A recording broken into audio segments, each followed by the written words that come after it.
What's going on, everyone? So we have some exciting cards to talk about today. I believe we are entering a little bit of a spoiler season as set 4 does release in about 2 months from today, which puts us pretty much around the range when they did start to release.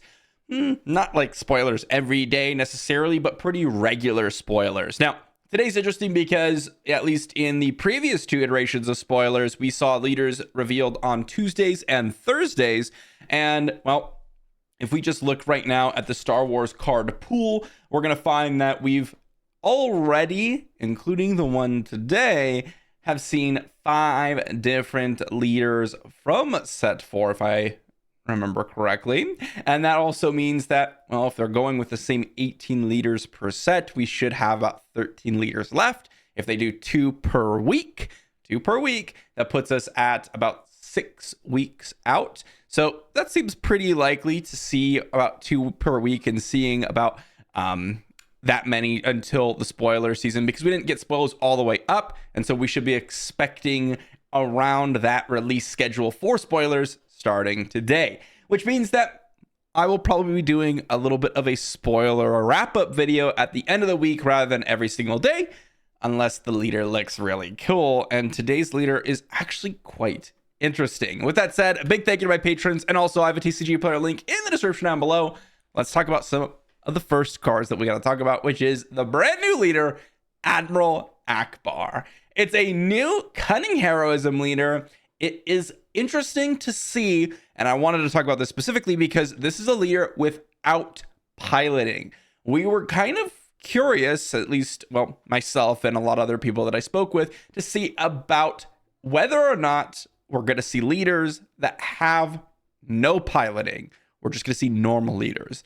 And it looks like that is the case. We will see a few non-piloting leaders. And I think this is really, really good because while piloting looks like a very fun mechanic and something that I am very interested in testing out and trying to see what we can do with it, I also don't think that there's going to be a massive amount of viable piloting leaders because of how many upgrade pieces of hate that there are.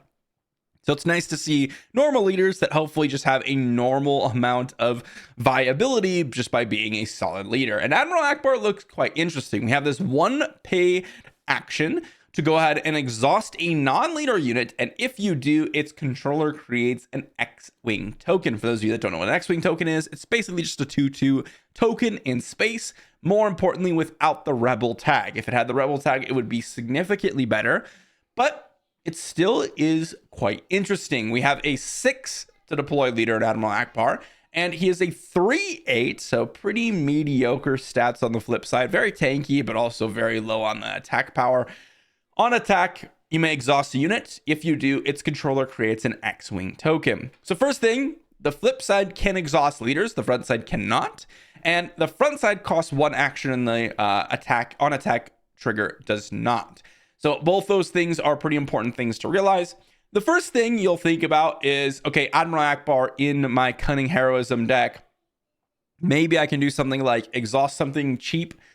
Maybe I'll exhaust my Cartel Turncoat or my Wing Leader. These like low powered units that don't necessarily do all that much, because paying 1 to create a 2/2 in space is pretty strong. It's actually a pretty strong ability, even though you have to exhaust a non-leader unit. And mind you, you do have to exhaust, because if you don't, you won't be able to get that X-Wing token. As the way this is, well, worded, it says exhaust a non-leader unit if you do. So if you do that exhaust portion, you'll be able to create an X-Wing token.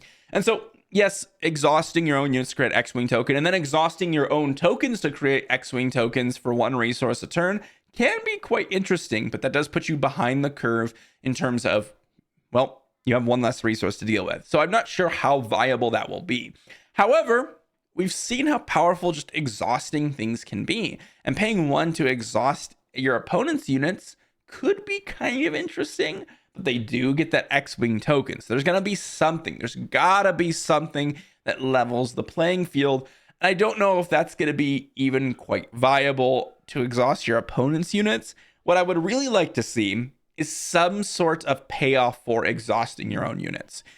such as, okay, I have a unit that says, when you exhaust this unit, do something. Maybe ready a resource. And so you exhaust it, you get your resource back from Admiral Ackbar. Could be interesting. Or maybe when it exhausts, create a token or do something else. Something that gives you a payoff for this. I will say, the one thing that I think could be really interesting is Chancellor Palpatine, because you can essentially have Chancellor Palpatine and then exhaust some sort of token that enters play. Maybe it's just your own X-Wing token that enter play to create a new token because it'll enter play ready, and then you can immediately attack with it. Or maybe if you just have a 2-powered unit and that you can exhaust for 1 resource so that you get an immediately readied up X-Wing token, so you don't lose that any damage, but you can go ahead and still create that X-Wing token. I think that maybe could have some legs. But remember, Chancellor Palpatine is a double cunning card, which puts you double cunning Ackbar, and it's a 4 resource 2/6, so that isn't necessarily all that strong. I'm not 100% sure about Admiral Ackbar, but the thing that's most exciting about the reveal of this leader is the fact that, well, you have non-piloting leaders in this set, and that is exciting to me. Although there are a couple other cards that we got to talk about, including It's a Trap, the 3-cost event in Cutting Heroism that might work decently with Admiral Ackbar's ability. If an opponent controls more space units than you, ready each space unit you control. So if you're in a situation where your opponent's playing space units and you're playing space units and you just need that last sort of turn to go ahead and get in a lot of damage, well, let's say you go ahead and exhaust their big space unit, give them an X-Wing token that's going to be exhausted, and then you play It's a Trap because now they have more space units than you. Maybe you have 2, maybe you have 3, or even 4 space units. I wouldn't be surprised if we can go wide in space now with all the tokens. Well, you might be able to get in for a lot of damage. Here's the thing with these. Oftentimes, could you have gotten a little bit more damage in or a little bit more consistency out of not playing this card? Most of the time, yes.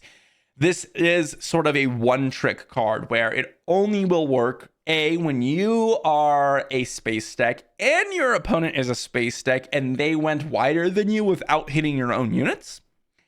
Or, where you kind of need that already, and you need to be able to finish out the game that turn oftentimes. Otherwise, you'll find yourself way behind because you didn't actually deploy to the board.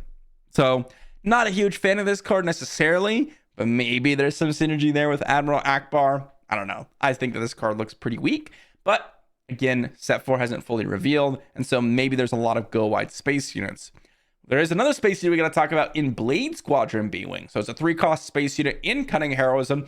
Lots of Cutting Heroism. It's a 3/3. It is Rebel, which is important. When played, if another player controls 3 or more exhausted units, give a shield token to a unit. So another player is important because, well, it doesn't include yourself. And with the 3 or more exhausted units, it's going to be pretty rare to get this shield token. And mind you, a 3-resource space unit that's a 3/3 with a shield token is basically just 7th Fleet Defender, but you have to jump through a bunch of hoops. Now, 7th Fleet Defender is very good and is a staple in a lot of space decks, but this requires your opponent to have space units in a 1v1 scenario, and for them to have been exhausted, and for them to have 3 of them in order for you to get a shield token. Just a shield token, literally to build your own 7th Fleet Defender. Not saying that this card is bad, but I think it's pretty mediocre, and oftentimes I would consider this just to be a 3-resource, 3/3 Rebel space unit. That's about it. The shield token won't really come into play all that often. So I don't think this card is extremely viable, but it is a common, so maybe it's just more for draft. But let me know what you think in the comment section down below. I think the biggest thing about this is the fact that we are getting non-piloting leaders in our space-themed set. So we hopefully will have some leaders that will synergize with the rest of our previous sets a little bit better because it's more closely associated with not necessarily going all space and not necessarily having all vehicles that you could just definitely get punished with if your opponent has confiscates or other versions of upgrade hate like aggression. I think that's something that a lot of people are really worried about. And so this gives a lot more viability to some of those leaders that people are concerned about with upgrade hate running out so rampantly in set 1, set 2, especially. But let me know what you think in the comment section down below. Thanks for watching, everyone, and I'll see you all for the next one.